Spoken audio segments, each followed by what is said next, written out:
Did you look at your goals every day this year? Every day. Did you look at your goals every day this year? It's such a simple question. Every day. I don't mean once in a while, every day. And if you didn't, my invitation to you is to consider the fact that maybe the amount of time that you're spending with your goals is not sufficient enough to motivate you. Maybe the amount of time you're spending with your goals is not sufficient enough to keep you focused. Maybe the amount of time you're spending with your goals is not sufficient enough to activate that unconscious brain that says, I know how to achieve that. Maybe it's the reason you're not coming up with more ideas in the shower in the morning, because you're not cueing your brain with enough representation or repetition of looking at your specific goals. Because when you look at your specific goals over and over and over and over again, day after day after day after day, it literally helps rewire your brain, and it helps program your brain to say, oh, let me pay attention to ideas, thoughts, and feelings I have consciously and unconsciously that might be able to manifest these goals. And this is why having a visual representation of what you are after and looking at it every day is so critical to all of personal development training of all time. But why is it that so many people still don't do it? They just get caught up. More people look at other people's Instagram every day than they do their own goals. And we wonder why so many people are struggling to achieve things faster. Need motivation? Watch the top 10 of Believe Nation, because I love it. Top 10, I got a top 10. Got my motivation high for my top 10. Gotta learn from the wise women and men. All my life, like na na na na. For my top 10, top 10, top 10, na na na na. This one's for my top 10.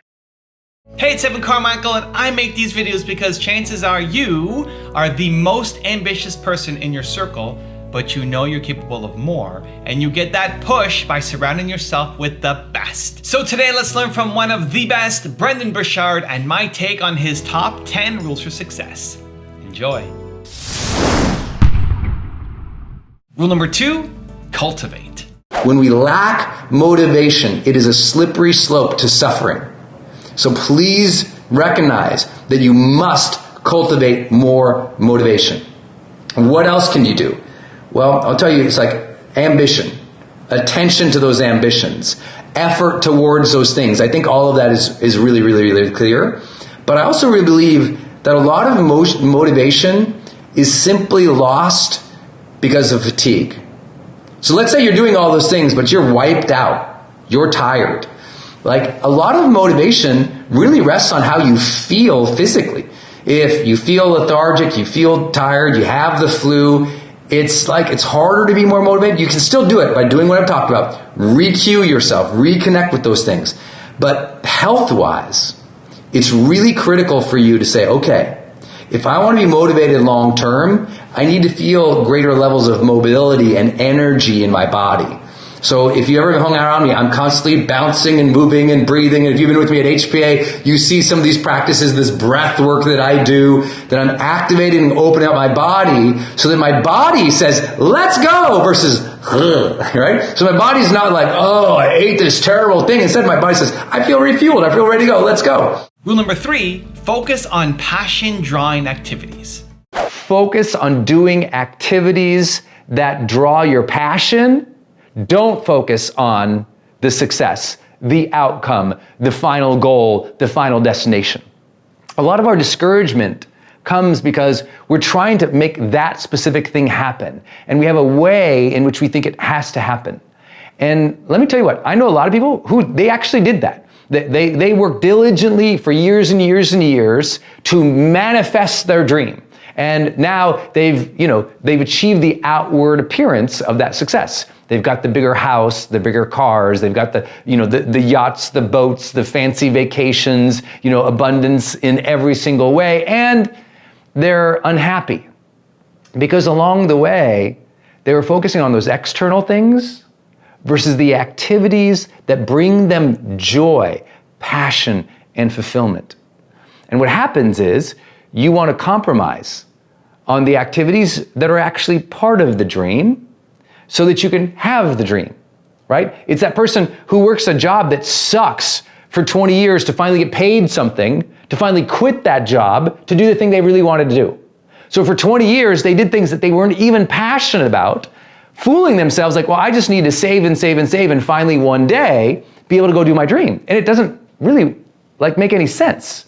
Don't give up 20, 30 years of your life doing something, hoping to earn the right to do the thing you want to do. Start doing the activities you enjoy and make you feel challenged or creative or satisfied or fulfilled or on fire now. I think that's what's so important. Everyone thinks the dream lives in a destination. And I always say, no, the dream lives in the activities that you do today. Are you doing today what you would do if you had the outcomes you seek? Because I know a lot of wealthy people who are miserable in their lives. They achieved outward experience, but they're miserable because they're not doing the activities in the day that actually bring them joy and fulfillment. So if you need patience throughout this journey, the patience will come from connecting with the activity every day. Don't wait to have the dream, do the dream.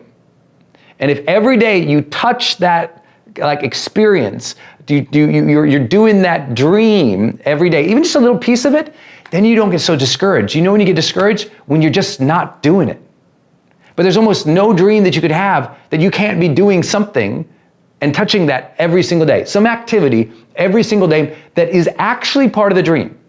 I have a friend whose dream was to become a world-class chef. And so they were going, they were saving all this money to go to culinary school, and they were having terrible jobs, and they were just I'm gonna be a chef one day, I'm gonna be a chef one day, I'm gonna be a chef one day. And I hung out with this person long enough to go, hey man, I know your dream is to become a chef, but you don't even cook right now. And no, I'm working to save to go to culinary school so one day I can be a chef. I'm no, you can be a chef right now. Cook dinner tonight in an artistic, fun way. Touch the dream now. Rule number 4, look for collaboration.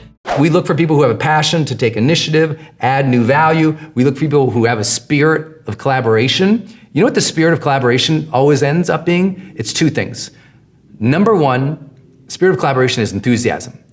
Do they have enthusiasm for the job, for the gig, for what they're doing? Does that enthusiasm show through?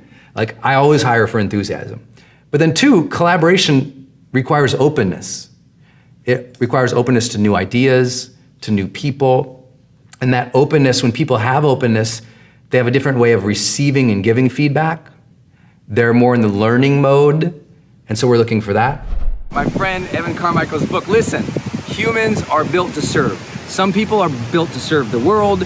Others want to serve the 25 people closest to them. But in either case, humans are built to serve. So if you're not happy right now, it's because you're not serving enough. You got to pick up this book because it's so inspiring to remind you that we're all here to contribute, to make a difference, to make an impact, and this is your field guide for that. Rule number 5, know what you're looking for.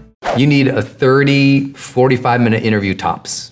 Interviews should be quick because you should know what you're asking for. By the time they get in the door, your HR company or the staffing company you're working with, they should have already done the preliminary work to see, when they come in the door, they're already qualified.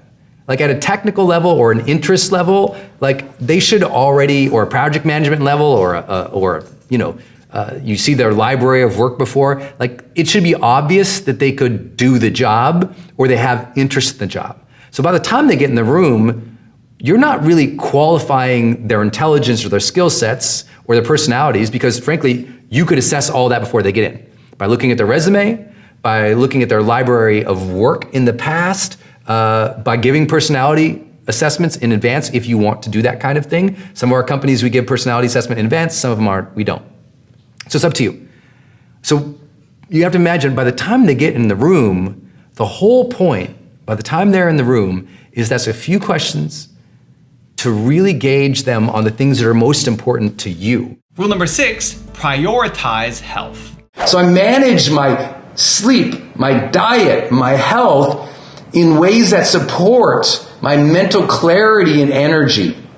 And I know that sometimes people think motivation is just a mental game, I'm like, yes, but your mind and your body are connected. If your body is lethargic, so is your mind, right? That brain-body connection is real, y'all. And I know you know that. You've been sick, you've been tired, there's other times when you've been out of shape, you feel terrible. So I'm here to encourage you, as I always do. If every single month in High Performance, I have to cheer you on to get in better health, to prioritize your health, to sleep good, to eat well, to move.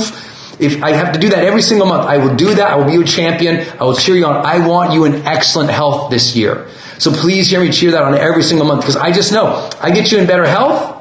I get you in better mental health.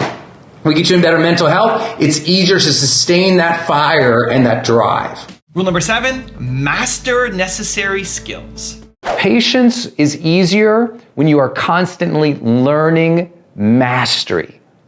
And what I mean by this, if you've heard me teach a lot, I'm often telling people, make sure you know the 5 critical skills that you would need to develop to become world class at whatever you want to do. I mean, to become really good at. What skills would you have to master?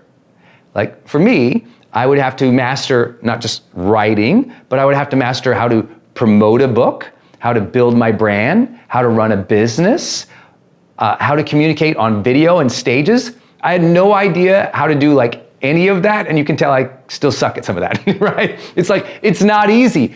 But because on the way to become best-selling author, I was always studying how to do all of that stuff. Learning can make you feel more patient, because you're like, learning is giving you progress. Learning is readying yourself for that moment you get the big break. Learning makes patience easier because your mind feels more competent. It's like, you know what? I'm learning here. At least I'm getting some momentum. Maybe, the doors aren't opening. Maybe the bank account isn't filling up. But my mind is getting sharper at this. I'm developing skill. And when you develop skill, your mind says, hey, progress, we're doing okay.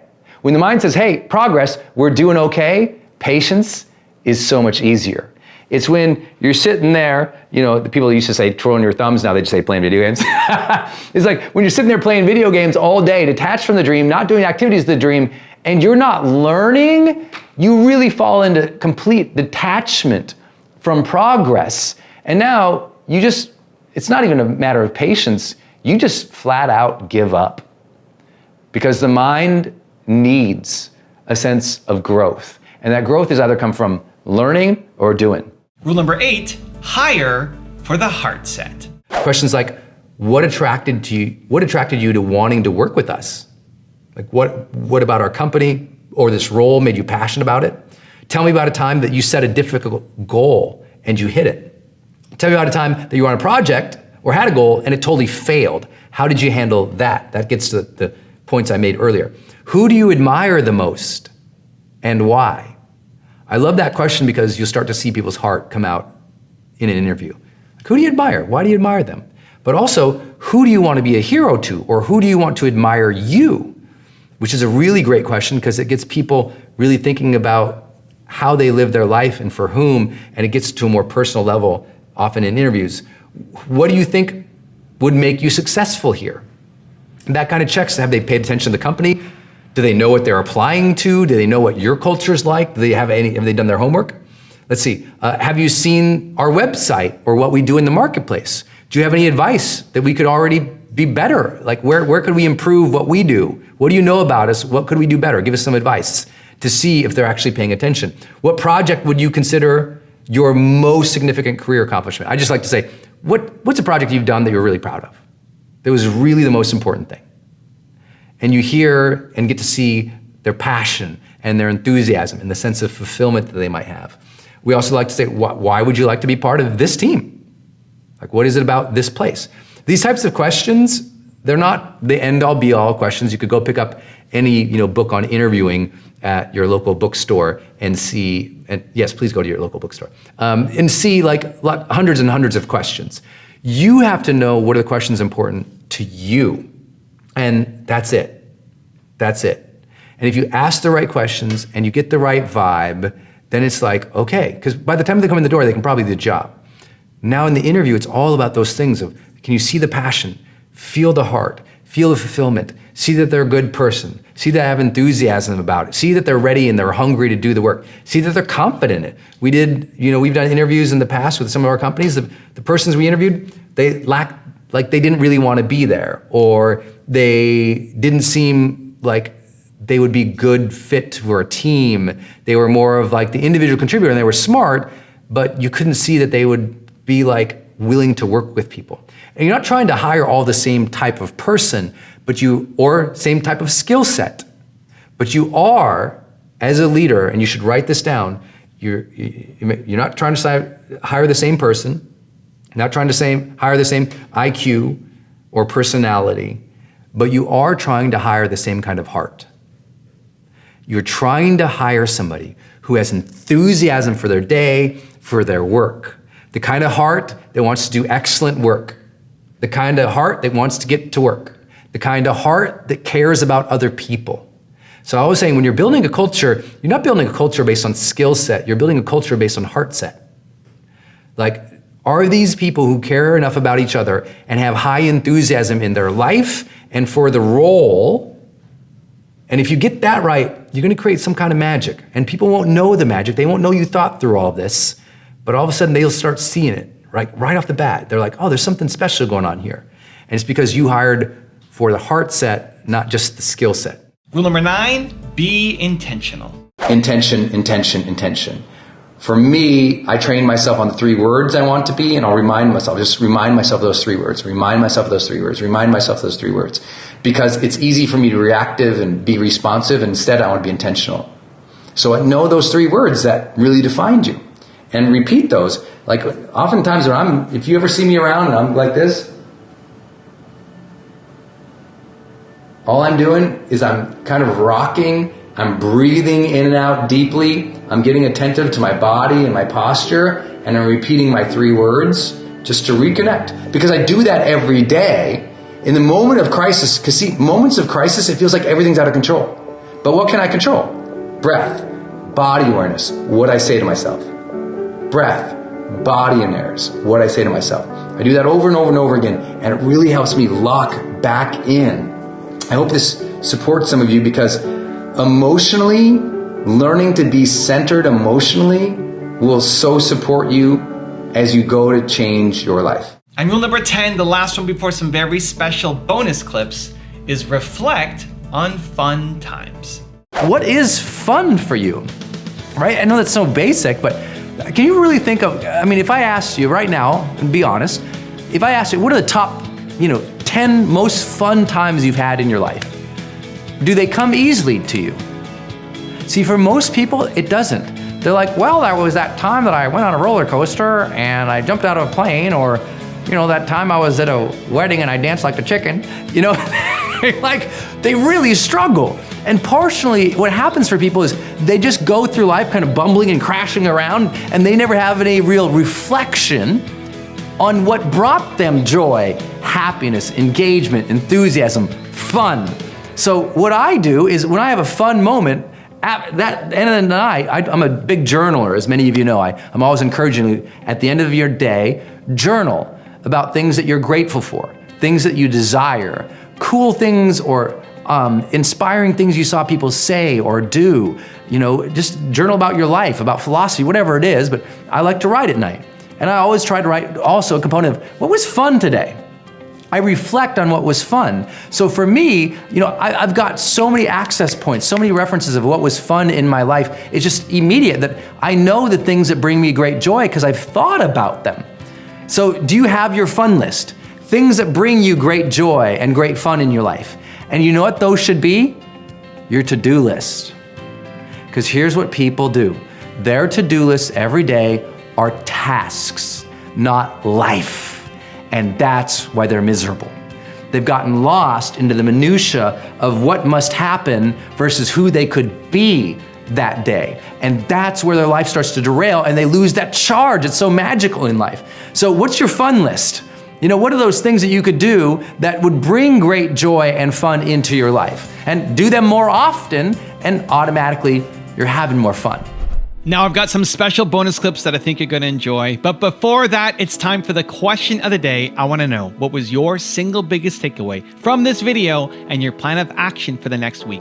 When you just watch a video and you get motivated, the science says you have a 35% chance of actually following through. That's not good enough, Believe Nation. We need to take some action. But when you watch a video, you get motivated and you create a specific plan of action, that number jumps from 35% to 91% chance of you following through. And when you publicly commit to other people, like leaving a comment down in this video, your number jumps to 95% chance of you actually following through on the plan you set for yourself. So I want to know your single biggest takeaway from this video and your plan of action for the next week. Leave it down in the comments below so I can celebrate you. You don't have and have not developed friendships with other people who you talk to enough who are doing the activities of the dream. And trust me, I know that. Like as a writer, I mean, you guys see me on YouTube and Instagram and like doing videos all the time with our challenges and our courses and our podcasts, oh my God. But I'm more introverted than you think I would be. Like I can go out and just crush it to an arena of 30,000 people all day long, no problem. But then I need to go back and just like not talk to a human for a while. I have a big introverted like part of my life. And as a writer, I would write by myself all the time and I wouldn't collaborate with anyone. I didn't have any friends who were writers. And so I was always impatient. I'm like, is this book ever gonna happen? Am I ever gonna get published? Am I ever gonna have a bestseller? And I was losing patience because I didn't have community. When you have community, like literally friends who you can call and go, you know what, today sucked. I didn't get anything done, I didn't create, or hey, you know what? I'm just not feeling it anymore. I wonder if I should quit. But they're on the path with you. They're like, hey, no, don't quit. Hey, listen to that dream that was sown in your heart. Follow that, work for that, earn that. Like having positive friends who are on the same journey is one of the most critical things that people fail to set up. Because what people will say, well, Brendon, but I just don't have any friends, so I guess I'm gonna fail. I'm like, then go make friends. Leave your house. People are like, but I don't know anyone doing this. I'm like, go volunteer for an organization that's doing something related to your dream. Oh, I don't know anybody in my local community who's not a jerk. I'm like, go volunteer. Because guess who volunteers? Good people, giving people, people who want to make a difference, people willing to give their time, money, effort towards good causes. Get around them. And as you're around them, start asking, do you know anyone who does this thing? I just started getting around everybody in volunteer organizations when I was coming up in my 20s. And I would say, hey, do you know anyone who's like a writer, who like, you know, writes articles or blogs or books and they're like good at it? And these people who I was volunteering with, like, oh yeah, I know this person. Oh, talk to this person. I'd get an introduction. I'd ask them to go out to lunch. And I'm like, and I would just ask them questions. And then we became friends. The next thing I know, we're going to lunches, we're going to the bar, we're hanging out. And now I'm in that world. When you are in the world of your dream, it's here. You're touching it daily because of your social relationships. So make sure you develop friends who are doing what you want to do. It will carry you through those dark days when otherwise you'd strive by yourself. The first thing you have to do in order to improve your mind is take total control of your attention and notice, where are your thoughts right now? At a very continual basis, you have to think, where are my thoughts right now? Are they supporting me, or are they automatically coming up negative and self-protective in ways that are not advancing my life? Just to be aware, to be conscious of what's going on in your body, in your sense of feeling and emotion, and the sense of the thoughts you're actually having. Just start paying attention. You know, for a lot of people, because they've never done this before and it's hard to remind them to do it, it's like simple. Here's what I want you to do. Just start paying attention to your thoughts anytime you're in line. Anytime you're in line from now on. If you're in line at Starbucks, just say, I'm in line at Starbucks. Brendon said, think about my thoughts. What are my thoughts saying right now? Just checking in. You're in line in traffic, waiting for the next car. Just sit and think, what are my thoughts right now? And just notice what you've been thinking about. The more that we notice what we've been thinking about, the more we can interrupt what we've been thinking about. See, if we just allow that feeling to keep coming up and you don't pay attention to it, our life can be very frazzled and very highly anxious. But once we say, what's my mind on right now? And we redirect it, that is where personal power comes from. First, awareness, right? And understanding and the consciousness to what's going on. But then the ability now to be self-directive, to choose what we want to focus on. So first we're attentive to it, and then redirect it. If it's negative, it's not supporting you, redirect it. How do you redirect it? First and foremost, you just say, what would be the opposite of this negative thing? Then you think about the positive thing, and you focus on that, and you repeat it to yourself. For many people, that might include closing their eyes, just visualizing a more positive outcome. Thinking about the more positive outcome, thinking about the more positive outcome, thinking about the more positive outcome, focusing on it with their eyes closed. And that visualization of a more positive outcome of how things could turn out well, or how the situation could be better, or even just what are the next steps I should take. Visualizing that and assigning a high amount of importance and duration to it, meaning making that thing important to us by making it, how do you make something important? You give it a sensation. You feel that thing. You sense it. You sense what your next step would be. You sense how it would feel if the outcome would be better. How would it feel emotionally, psychologically, spiritually for that thing to be happening? Allow it to have a lot of emotion to it. Pay attention to it. Your eyes closed, you see that thing, you feel it, you sense a different step, you know what you're gonna do, you pay attention to it, and you keep focusing on that, just over a period of minutes. Keep focusing and keep focusing, focusing. When your mind automatically wants to go back to the easy, which might be negative, you go, no. I'm not into easy right now. I'm into conditioning my mind. Focus, focus, focus, focus. Give attention, duration, and sensation to it. Attention, duration, sensation. Attention, duration, sensation. Visualization, visualization, visualization. It's repetition of that positive alternative to a negative impulse that comes up that gives us personal power. Let me say that again. It's that attention to that positive alternative over attention to repeating that negative impulse or thought that gives us personal power. You know, so many people say to me, well, Brendon, I'm wiped out, I'm tired, I wish I had your energy or whatever. I know a lot of people don't want to have my energy, it's too annoying, I get it. But what if we had you tap back into your aliveness again?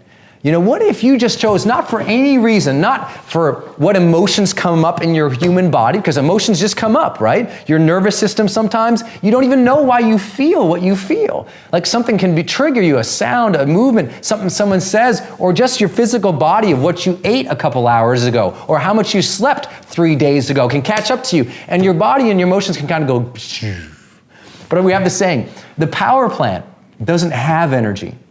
It generates energy. What if your dominant frame said, you know, I'm gonna focus on my aliveness, and you started cultivating an aliveness in your body and in your mind for no other reason than I said so. No other reason than you decided to. You said, you know what, today I'm gonna focus on what's great about me, but I'm also gonna focus on being fully alive and engaged and present. And how do you do that? What if you just felt more grateful for the life that you had? You know, look, you're breathing, you're alive. We have this incredible gift that we're all here right now, you know? It's like, I'm here, you're here. What if we took that seriously and we started realizing what a gift it is to be alive, and we allowed ourselves to feel alive, not for any reason. No one made us happy, no one did anything for us. We just felt alive again. And we started asking ourselves on a daily basis, what level of aliveness do I feel in my body right now? Do I feel at a level 0, like dead? Or do I feel like a level 10? I'm fully alive, fully engaged, fully present. And we willed ourselves into feeling more alive every day. It's the number one question I get from all of my work. It's like, wow, you have a lot of energy on what you do. How do you get it? I don't get it. I don't find it. I generate it. The power plant doesn't have energy. It generates it. If you want to feel better about your life, generate more aliveness for no other reason than you choose to. Life should be incredibly valuable to you. If you really value your days, like that day becomes valuable. So because your day is valuable, you get stuff done. You know why a lot of people end up feeling really broke is because they're not valuing their day. They're broke because they added no value to their day. They were reading celebrity gossip magazines. They were screwing around online. They were doing nothing that actually moved the needle in terms of their personal progress and their professional progress. So value this day. You want to make more money? Get serious about tomorrow. Value that day. Ask how you can add more value into the day. Really work the day. And as you do that over and over and over again, you ask, How can I serve? How can I contribute? How can I take it to the next level? You do that long enough, poof, the breakthrough happens, the magic happens, and the money takes care of itself. Most people don't have a calendar. So that's problem number one.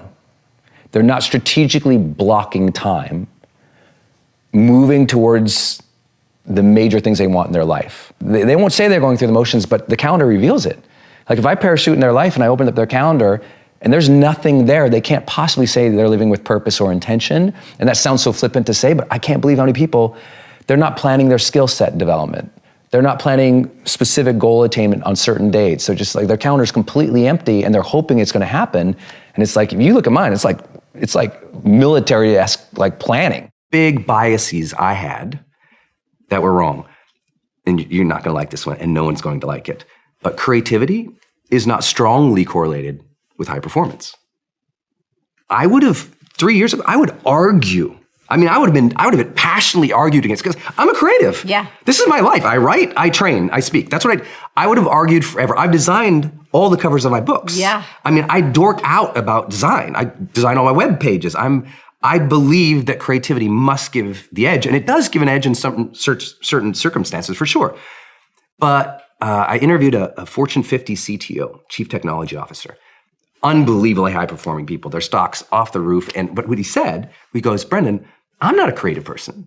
My team isn't particularly creative. But long-term success matters just as much about execution and consistency and showing up as the creative edge. The creative edge might get you in the game, because remember, high performance is long-term success. Mm-hmm. We're not studying initial success. It's very, initial success, grit, creativity, originality, all these things, very important. The spark that gets you in the game, for sure. But even Jim Rohn said, motivation gets you in the game, habits keep you there. And creativity as a habit, the spark that might be called original creativity, mm-hmm. It might only happen for us every 2 to 3 years. So that's not sufficient. We got to show up on Monday and Tuesday and Wednesday. Execution is more important, as an example. So we talk about the kinds of creativity that actually matter, but it's not strongly correlated almost across all industries. And I would have completely argued with that. Last night, I'm going on the stage, right? If my identity says I am a public speaker and it is important for me to be excellent at this, and then I go on stage and I bomb, what does that say about me as a person? So we've got about 50 years of work in psychology, the field of psychology, saying do not tie your efforts to your identity, because that risk of disappointment or rejection, if the task fails, you shouldn't take that as a defining moment in which you say, I am a failure, right? So that's the risk, and that's what psychologists tell us to be wary of. Except, it turns out that high performers flip that on its face and go, well, actually, no, I do get bothered if it fails. I really get upset about it. I am attached to the process here. I do care if it turns out well. I mean, that's why they obsess about the details. That's why they care about excellence. It's like, no one obsesses about the details or cares about excellence unless it means something to them. And there is a risk. The risk is you over-attach to the process or the outcome with your identity, so that if the process or outcome goes bad, now you feel bad about yourself as a human, and now you stop your progress. But I also tell people, there's a balance there. I actually wish more people would attach some identity to what they're doing. They wouldn't go through the motions as much. I mean, I think what the world needs less of is half-interested parents who don't have an identity that says, you know what? I'm gonna be an excellent parent. I think we have a lot of CEOs or business people or entrepreneurs who they've never stepped in and said, you know what? I'm a CEO. I own this business. I am responsible for paying the bills. I am responsible for making the money. I'm responsible for all these people's mortgages who work for me. I want them to own the identity of a CEO, because most of them, if you ask them about their identity and their business, they're kind of like, you come to find, they're kind of approaching it like not even hobbyists. And it's like, if you want to win, your identity has to be tied into that thing in which you are trying to succeed at and give to. And that takes a lot of guts to put yourself all in for something, but who's ever contributed something with tremendous impact without being all into it? I've never seen it. So I think the message of the book, you're right, I'll get some flack from a lot of psychologists say, don't tell people to tie more of their identity. Or my friends who are Buddhists will say, but attachment is the form of all suffering. Brendon, have you not read your spiritual texts? I'm like, look out, calm down. I've hung out with the Dalai Lama. I'm totally cool. But what I'm trying to tell you is even the Dalai Lama has a connection with himself as a spiritual leader. His identity is still there. That people, assume that, we have to release ourselves from having any attachment to something. But I'm like, I think we all want to be present and engaged fully in the things that we are doing in our lives. And that's going to require us to say psychologically, you know what? I am all in this. The habit is generate energy. Okay. Not necessarily have energy. Create energy. Create energy. And what they do, the way we measure that was kind of academic. Mental energy, which is tied to your focus and your stamina and your ability to manage complex tasks without too much mental stress. Number 2 is emotional energy, which is just the quality of your positive emotions. And number 3 is physical energy. High performers are 40% more likely to work out 5 times per week than the rest of their peers. So that means the top 15% most high-performing people in the world tend to work out 5 days per week. And that workout could be defined as, 45-minute brisk walk or, HIIT intensity or whatever it is, but 40% more likely. That's a huge finding. And what we found is high performers just have better well-being and happiness and physical conditioning than everybody else. One stunning finding was CEOs, senior executives, and business owners, they report expending as much energy as athletes who are competitive now. I can imagine. Yeah. Yeah. I was surprised by that. I would have thought, athletes would be 10% more. I mean, the emotional and mental energy Yeah. they have to, the decision making, the conversations, the big deals, the stakeness. Yeah. It's a lot of energy. It's a lot. And that's why, if you really want to achieve your dreams, you have to care for your body. Yeah. Your mind. That's why all these things, finally resonating in the marketplace because the science of meditation or taking a break or, managing your own energy, sleep is everything. Yeah. And I think all of that is really important. And we say generate energy because there's this myth that, some people have happiness or they have, it's like, no, you generate it. You don't have happiness. You generate it. Create it, yeah. You create it. And so the quality of your energy you have to create. Like you and I both, if most of our audience knew our schedules, your schedule the last 5 days, is like, how is Lewis even able to focus right now? And how are you able to get here and do this as well? Yeah. But it's because we say, well, this is our mission. Show up, man. Yeah, there's plenty of times I got to imagine you walked on the field and you were like, I'm spent. Exhausted. I remember when you flew down to compete in South America. I still play with the USA team handball team. And a year ago, I flew down I remember I did an interview in Miami and then flew out from Miami and then just went right into training camp and then played against Brazil, which is Olympic qualifiers, and got our asses whooped. But it was fun, But I had to have clarity and energy to show up, even when I was like, oh, we're going to lose. Yeah. There's zero chance. Yeah. It was like the worst team in the NBA playing like the Warriors, and we were just like, we had no chance. Yeah. But I had to show up and give my best. And you have to set all these routines. The amount of routines that Tom Brady has in his life so that he can generate energy. It's unbelievable. Stuns most people. It's unbelievable. And that's what it takes if you want to be at that level. If you don't want to be at that level, you don't have to do it. Yeah, you don't have to do it. Everybody can just I'm going to go, hit the Cinnabon, but it's like, it's pretty good. How do you want to feel at 3:00? Yes. If you want to feel amazing at 3:00, don't end lunch with a Cinnabon. You wrote that achievement is not the problem, alignment is. Can we talk about that a little bit? Yeah, I wish it was my line. It was one of my clients. She's, she manages over 10,000 people. She has 10,000 direct reports. She's just an unbelievable achiever. And when I started working with her, just like a lot of people, their struggles aren't, can I make a goal list and a checklist and, can I get things done? Because people get stuff done all the time. But our busy work isn't always our life's work. And so you have to learn that we have to find that thing that we can align to. And a lot of people, they're achieving themselves into the wrong thing. They put the ladder against the wrong building. They just haven't really figured out what's important to them. And most importantly, alignment also includes harmony in your life. Because a lot of people achieve in their career and then they're divorced. Yeah. People achieve, and they're fat and they didn't take care of themselves. And they know it, and it sounds horrible to say it, but they know it. And so you have to figure out like, okay, how can we align ourselves to something that we really care about? And not align like sometimes on a Monday or a Tuesday, or not just in our career, but really get our relationships, our health, our career, all in alignment to help us become high performing.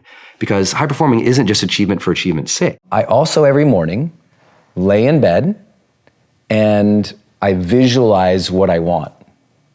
And I see, like when I wake up, I literally just lay there for an extra 2, 3, 4 minutes and I just kind of visualize and I'm thinking about the things that I want. So that happens every morning. Are you willing to share an example? Actual example. So from age of 20 to 26, probably 90% of the time, I would lay there and I would see myself on stages, big stages. And I would sit there and as soon as that image came up, I'd freak out. Like I'd imagine myself walking on a stage with an arena and I would literally just start sweating in bed. I'd lay there in bed, terrified, like just awfully uncomfortable because that wasn't me. But I was like, everyone was saying your car accident story, Brendon, really made a difference in my life. This whole idea of having reverence for life and having, the intention of who you want to be, all these simple things that we talk about in personal development, but I'd share my story with people and think, oh my gosh, you need to teach that. And I was like, oh, I started hearing that. I said, maybe I'll learn to teach, I'll learn to talk. I'll be more expressive because where I'm from, I grew up in an Irish mining town that had been economically depressed for a century. Like men didn't communicate. There was no emotional expression. If their hands came above their waist, they were punching you in the face, I mean, it was a very physical and very violent place I grew up in, but there wasn't emotional expression. So I'd lay there and I'd see myself like talking and moving on stage. If you visualize yourself on stage, people watching now or listening now, if you close your eyes and you see yourself on stage, public speaking, with no podium, no notes to 10,000 people in an arena, most people will get clammy hands and start sweating if you really see it and think about it and feel it and put yourself there for 2 to 3 minutes. I did that for 6 years for 3 to 5 minutes every morning. I'd hear myself saying something. I'd see myself moving. I'd see the audience clapping or jumping up at the end. I'd see myself moving across the stage in ways I never moved. And that visualization created that skill set. Because then I'd go and sometimes I'd wake up and I was like, oh, that was good. And I'd try it out on the carpet. I'd get up and like, oh, I like that. I'd try it out. And I'd try it out just in my little dorm room, then my little apartment. And I was always trying things out and I always wanted to get better at it and always wanted to get better at it. So it just depends. Sometimes it's a specific goal. Like right now, I'm also working on some, major media gold. You have to be all in, and it's the hardest thing to do because if it fails, then you can feel like a failure. I think of this idea of performance necessity. 2 stories kind of come to mind. One is I was working with an Olympic gold medalist sprinter, and we're in the tunnel, and we're going out, and he's talking about the competition, and we get out to the blocks, and I said, he was really worried about the competition. I said, well, how do you even gauge, like, who's going to win? In his particular race, people are winning, but by 1/100th of a second, tenths of seconds. I mean, these are really close sprints. And I said, well, how do you know? I said, who would you even bet on? And he says, I would bet on the guy who gets down at the blocks, gets himself settled, looks at the finish line, then says, I got to do this for my mom. And I was like, ooh, that's good. His performance necessity in that is, it's necessary for him to win that race for his mom.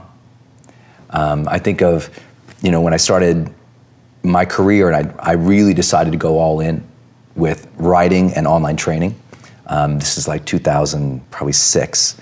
I'd gone broke, completely bankrupt, and failed. I left my corporate job. I had this cushy kind of corporate job as a consultant. Good job. Left it to write. And I didn't know how to make it as a writer. I wanted to do seminars and workshops, didn't know how to do that. So I was pretty much a hot mess, ran out of money. I got nothing to my name, nothing, kind of no positive prospects. No one's calling me except the guys who want the money. And one night I'm writing, and the apartment was so small. On the bed, I had all, my bills, my vision boards, all my research, all my journals. Like the bed was basically the desk, the extended desk. And my lady comes in, Denise, and she walks past me, but she sees I'm like trying to write, so she doesn't want to disturb me. She crawls under the covers of the bed, and I'm just typing, kind of casually typing away. And I look over, and I see my woman sleeping under my bills. Wow. And it was just like, because none of us want to see our family suffer because we are not performing. Sure. And I was just like, I gotta figure this out. And I'm telling you, I wrote more that night than any night in my entire life. Next day I wrote more than ever. That birthed Life's Golden Ticket, which became a bestseller. And in 18 months later, because I was like, I'm gonna figure out this online thing, I'm gonna figure out marketing, I'm gonna figure out how to teach, I'm gonna figure out how to train and get paid for it, because I'd never really been paid for those things. I said, I'm gonna figure out this industry, and I'm gonna make it. 18 months later, after her crawling under the bills, I made $4.6 million Jesus. online. Total transformation. People are like, how did you do it? I'm like, she was my necessity. I was not going to let my woman be in that situation. And she believed in me, she supported me, she married me. And, but she was my drive. And the second part was, I went all in with my identity. I said, I am going to be a great writer, and I am going to be one of the greatest online trainers there ever was. As you said in the intro now, we've graduated over 2 million people have taken our online courses and video series now. I don't think it would have happened if I hadn't had the guts and maybe no other choice to say, this is who I'm going to be, and I'm going to build into that.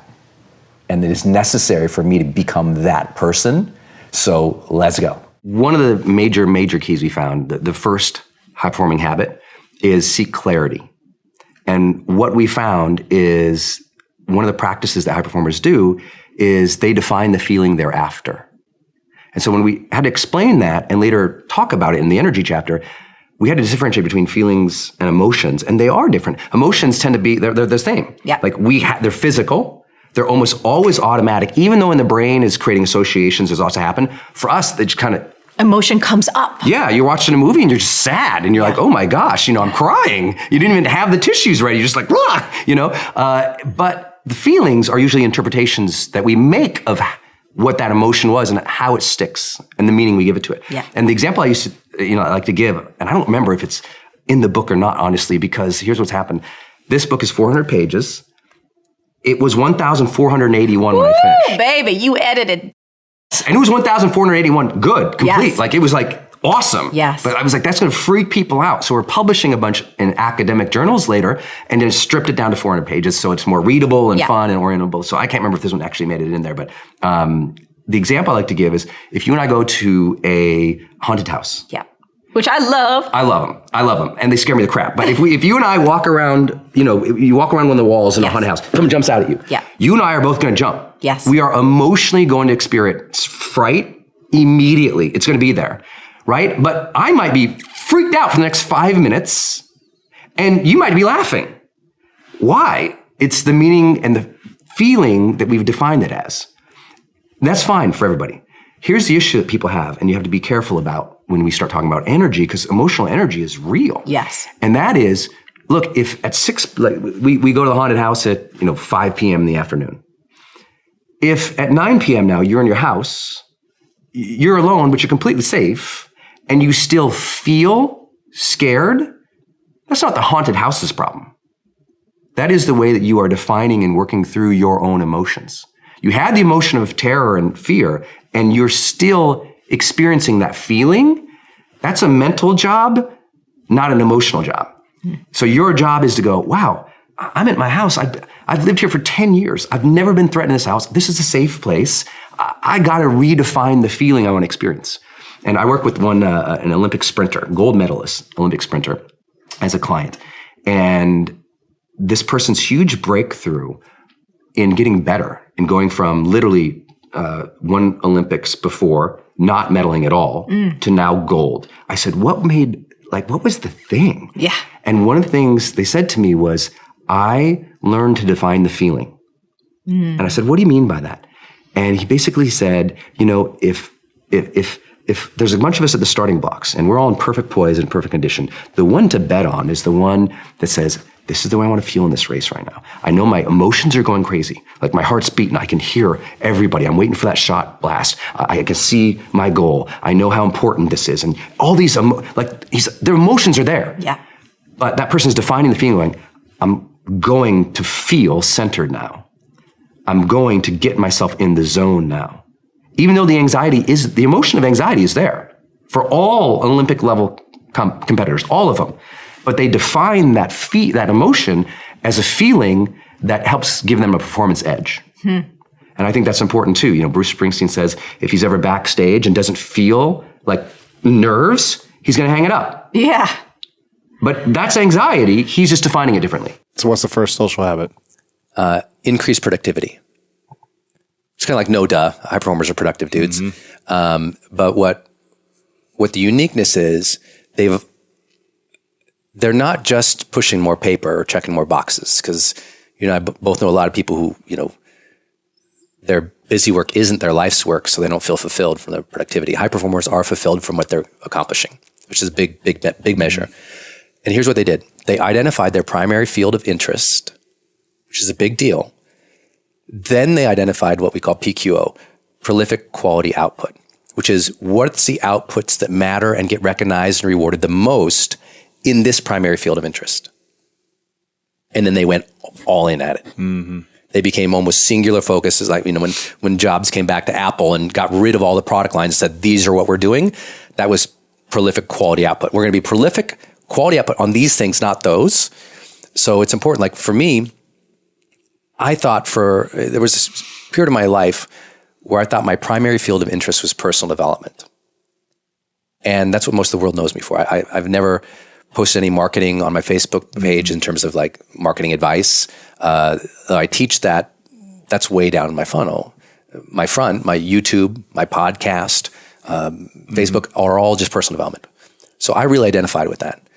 And then I launched my first book, Life's Golden Ticket, which was my life's message. And it kind of bombed. It hit bestseller and then it died, bam, pow. Yeah.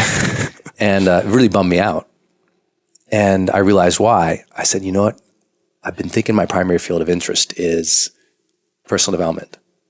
And so I did all the book. I read all the books. I went to all the seminars. I, studied with the gurus. I became friends with, Wayne Dyer and Tony Robbins, the big names. That's what I thought it was. And then I had to make a shift. And I shifted my primary field of interest to how to share a message. And it completely shifted.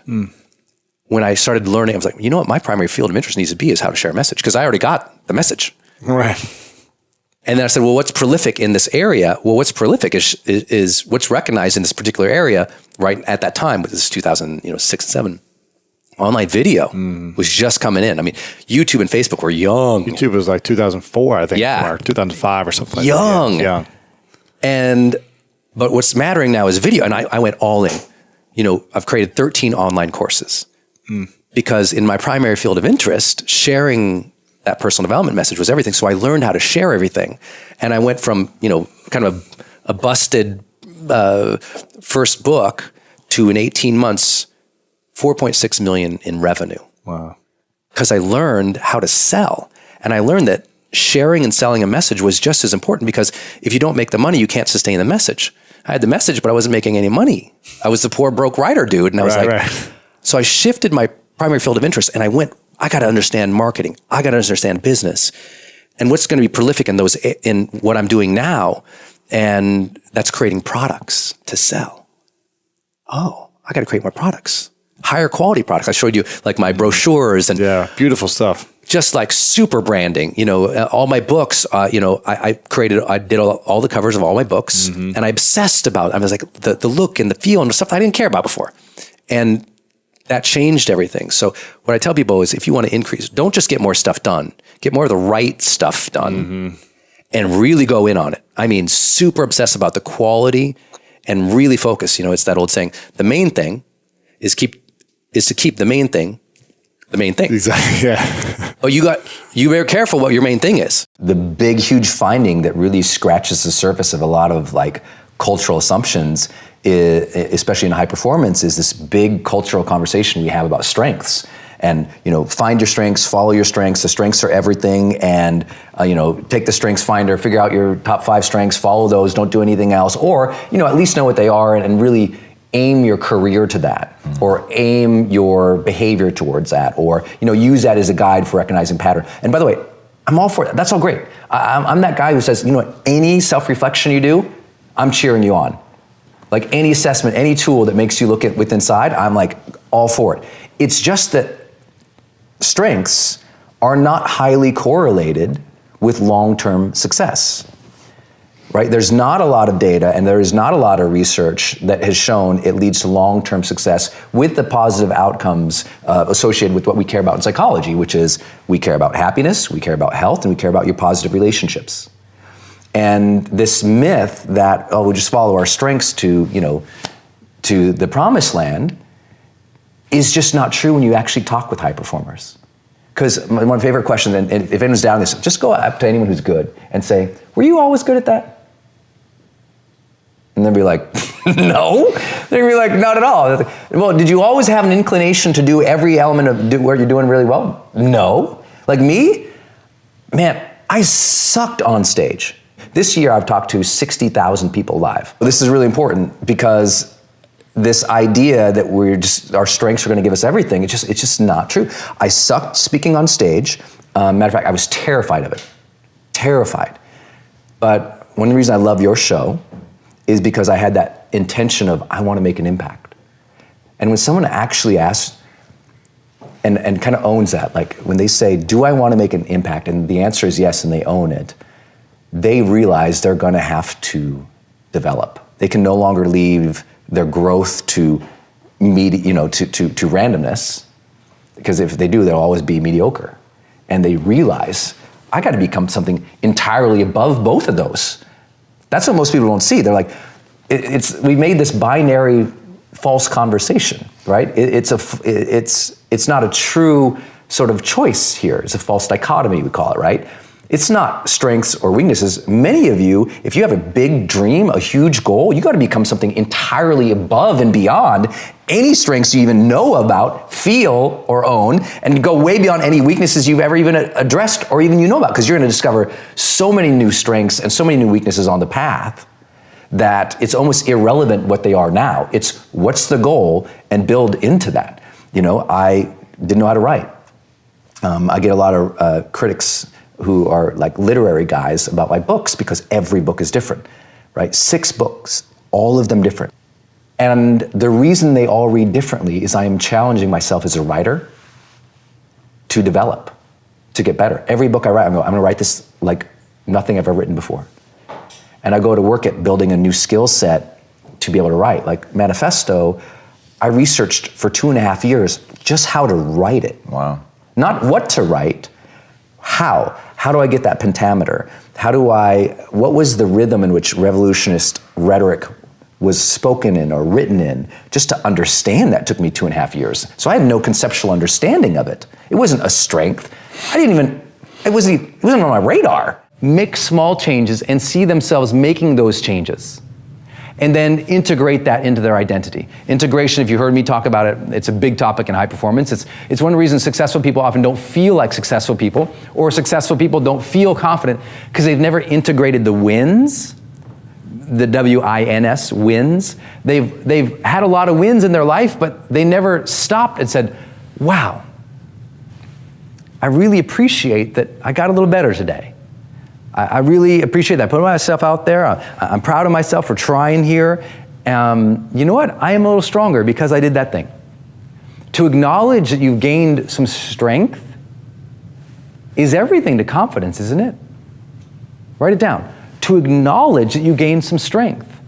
Look, if you had 2 kids and you survived, you've gained some strength. You get a little more confidence in life. I mean, come on, what else do you have to be through? If you've already made some money in your business, but it's always more, and you never stop to go, wow, I really came from nothing, I made some money here. And you never integrated the win in your identity stays the same level over here, even though you've actually accomplished a lot over here. And I see that all the time. It's why I see people who are the same level of confidence in their 20s and 30s, and now they're 50 and 60 leading other people, but they're completely racked with insecurity every night. They feel like crap, they don't know what they're doing. And I'm like, oh my gosh, you should have so much more confidence. You should feel good about yourself. Integrate some of these wins. 4-day event, and it's just me. I usually have 1 or 2 big names come in, but it's me 12 hours a day, 4 days, Teaching. and I never sit down. High energy. I never sit down on stage. And super high energy. I mean, really going for it. Not just the clapping and the jumping, but really just spending heart. You know how hard it is. Of course. And I had to, about the same time, when I was 35, I had a famous strength and conditioning coach backstage. He works with me and Usher. And he's like, what do you eat back here? And, you know, another guy came in and strapped the heart rate monitor machine. He goes, I'm equivalently working out at the marathon level every day for 4 days. They're like, you're not eating. I was losing on average 11 pounds in my seminars. And I do 8 events a year. So I was losing 88 pounds a year. You know, and it was like, it's horrible for your health. So I had to learn how to eat. I had to learn I do ice baths every night at my events, which smart. No one loves to do that. Here's the thing. I used to do it every day in football, like during the season. Yeah. And it sucks for the first month, but then you start to love it. Yes, I have to do it. You know what I mean? It's like you just start to, it feels so good. So. Feels so good. After stage, you know, That's it's the like best. 12 hours. So no one says I want a habit of taking an ice bath at the end of the day. But if I want to be high performing on stage, that's the choice. Yeah. Now, obviously, people listening, you know, consult your doctor. Of course. Yeah. And only do it for 10 minutes. Don't stay in for a half hour. Yeah. Right. So, but all those things you have to. So, what are your habits for energy? And the funny thing is, you sit down with high performers, they know them. They can tell you, I do this, and you're like, man, you're on your game. I need to do a good job here, and I'm motivated by that, not scared by that. Yeah. It's a perfect little connection. There's a whole chapter on it in the book. And what often happens for people is that emotional thing we were talking about earlier, like that emotion, the anxiety, they're using that to raise their necessity to do better. They're like, I'm going to use this feeling I have and transform it to do better. Yes. Even though everyone else would identify that same emotion as I'm scared, they're going to say, this feeling is going to make me focus. This feeling that I want to have right now, I'm going to put my A game on. Yep. And it's so cool because all the high performers I interviewed, over 300 literally verified high performers. We use objective measures, whether they're highest performing in their company or whether they fill out the high performance indicator. And we have this assessment now that can basically show you're probably a high performer if you score in these areas, in these 6 different habits. And interviewed over 300 of them, and every one of them at some point in the interview, and these are structured academic interviews, so they're way less fun than this. And so, sorry for everyone who I interviewed, but boy, it's just different. And what I found out was every one of them talked about that at some point. Taking what they were experiencing and transforming it into something that gave them performance edge. Whether it's an artist readying themselves to touch the canvas, like there's a thing that says, I want to be a great artist. I want to do a great job. And that self-talk is leveling up our necessity. Lots of people have amazing strengths, but they don't get off the couch because they don't feel it's necessary to win, necessary to succeed, necessary to serve. And high performers feel like it is necessary that I show up today, I do a good job, I help others. Sometimes some answer it in the spiritual realm. They say, I feel called to do this. I feel it is my mission. I feel God has given me these gifts and I don't want to waste that. And that for them is a very spiritual, emotional connection to it's necessary for me to kick some butt, do well, deliver. Other people, they really got to mentally get themselves in that. I'm a little in between. I have to say things to myself before I walk into a situation to make me better. Like before I came through those doors, like you have a bathroom out there, and I went in the bathroom and I do a little self-talk to myself and I bounce in place and I take 10 deep breaths and I'm talking to myself so that I'm ready. Reveal uncertainty. This one is the opposite dynamic of how I used to think of confidence, right? We think of confident people as people who are just like, bum, you know, it's like Wonder Woman, right, is confident. We think of Superman is confident, who just knows everything. Really what it turns out to be, high performers are a lot, listen to this, high performers are a lot less Superman and a lot more Clark Kent. That's what it turned to be. In all the research, with millions of data points, in all of my conversations, high performers were much more likely to reveal things like, I don't know. Things like, I'm unsure. Things like, how do you think this should go? Things like, could you kind of help me with this? Like, high performers literally explicitly share that they don't know how it's going, they don't know how it's supposed to go, that they need some help, that they need some mentorship, that they need some guidance. That's confidence. Confidence is not holding back the deck of cards of your weaknesses. Confidence is a comfort with vulnerability. And when people say vulnerability, they often don't know what they mean. When we're talking about vulnerability, specifically related to confidence and high performance, like measurable outcomes, the thing that we can measure and see is that high performers in group meetings, in team meetings, in social situations, more often share their insecurity. They more often say, I don't know how this is supposed to go. Or, you know, they'll be the person, you know, at that fruit punch bowl who says, you know, I don't really know anybody here. I don't really know how to start to meet some of these people. Could you introduce me to somebody? And that's how they handle the social networking, where they're awkward. They instead of just sitting back at the punch bowl, drowning their sorrows and feeling bad about themselves, they engage the person next to them and say, hey, you know what? I feel kind of awkward here. I don't know a lot of people. Could you introduce me? That's how high performers are handling these little situations in life. They're not the most confident person in the meeting who goes, I know everything here. They're the most confident going, you know what? I don't know this. Here's my question. What do you guys think? And that is how you lead confidently. You reveal that you don't know everything. Know your why is nice. Know your why and give yourself edge for it. What do you mean? Let me give you an example. Two guys walking out on the track field. Mm-hmm. Who's going to win? Well, equal quality of experience, similar times, maybe they've raced before. The guy at the blocks who I'm going to bet on is the guy who came out and said, got to do this for my mom. They have a reason to perform at heightened levels. Mm. And they have connected to that over and over. Now, again, some of this, Brendon. But the finding, the research is they just do that more often than underperformers or even, you know, good performers. Yeah. They're more connected to their reasons why, and they're stirring it, man. It's like, and they do it from two angles. One angle is your like your internal standards. Like my values or my self-expectations say, I got to crush this because that's who I freaking am. Yeah. Like when you walk out, you're like, you're not going to, you know, screw around on when you're playing handball. You're like, this is who I'm Lewis. I'm an athlete. Yeah. I'm gonna kick some ass here. Yeah. It's that self expectation. Okay. Then though, they pair it with external obligation. Like my team needs me to do this. The deadline says this time. There's some kind of external, they don't call it pressure. My family, something bigger than themselves. Something bigger than themselves. Yeah. Yeah. And that was another thing I was surprised by. They don't say, they rarely use the word pressure because they want it. Like people who use pressure, they don't want it. Mm. But high performers, I found they're connected. I'm doing this for a bigger cause, a bigger reason, a team. Or there's sometimes just like deadline. Like I'm an unbelievably high performing writer when there's a deadline. I'm a weapon, right? Before that, you know, I'm not always on my game. Sure. So, but if you have those reasons, so you got to have your internal reasons and your external reasons, and then your job is remind yourself of that more often. Passion plus growth plus contribution equals personal satisfaction. Yeah. Yeah. It's like those all coming together, a lot of people have never experienced.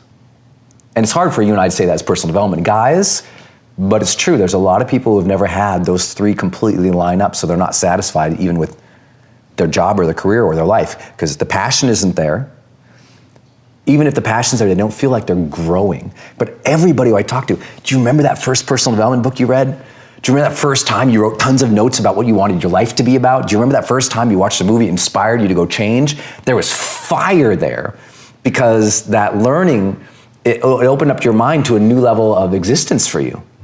And as soon as you saw it, you were like, ooh, ambition hit your heart. And now if you can match it with contribution and you can see how that passion or that fire or that learning or that growth all aligns to some type of impact, now you're getting me fired up, because now I can see the outcome of all the work. A lot of people don't do the work because they don't believe the outcome. That's interesting. You know, if psychologists talk about the power of expectancy. When we talk about motivation, there's only two things that spark motivation. One is ambition, and that is I want more of, or I want a greater depth of, right? I want a greater depth of connection with my lady, that's ambition. Or I want a better meditative practice, that's ambition, right? I want to be better at my job, that's ambition. So it starts with ambition. But ambition, if it's not coupled with what they call expectancy in psychology, you're screwed. Expectancy says, I believe that I can figure that out. I believe that I can achieve that. I believe that that is possible for me. Because if we don't believe it's possible for me, you can show them all the results from 1,000 people, right? How many people say, I want to get in great shape? You know, Tom, I'm gonna do ketosis. I'm doing the ketosis thing, man. And they hop on your Instagram and they see the cuts, they see the changes, they see the transformations, but they don't believe it's possible for them. So they don't try. Expectancy is their problem. You gotta bust through the beliefs to get them to understand that it is possible for them, not for other people, for them. And if you can open that gate for somebody, and often that's only achieved through learning, then you get somebody who starts really moving ahead forward. I mean, really moving ahead. Like the second they go, wait, that's possible for me, they'll try 50 stupid things, right? They'll try anything. But if they don't believe it's possible for them, they'll just quit. If you're in this place where you really feel like you're struggling, but you're like, I'm working so hard, I would say what she said to me, achievement is not the problem, alignment is. Once we got her aligned, I mean, her life came back. I mean, literally, this person felt like their life was a waste, like they had spent 20 years doing something that wasn't the right thing. And there was a lot of guilt and shame and frustration there. But I'm like,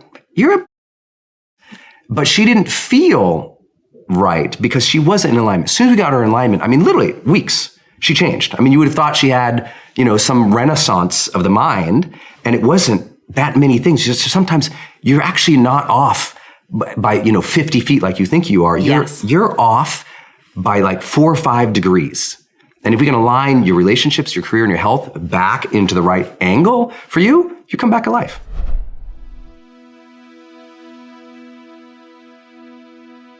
If you want even more Brendon Burchard, check out the video right there next to me. I think you'll love it. Continue to believe, and I'll see you there. Double down on your goodness. You want to have an exceptional and incredible 2020? You want to find purpose this year? Double down on your goodness. Adopt the role model mindset and say, how can I be a role model?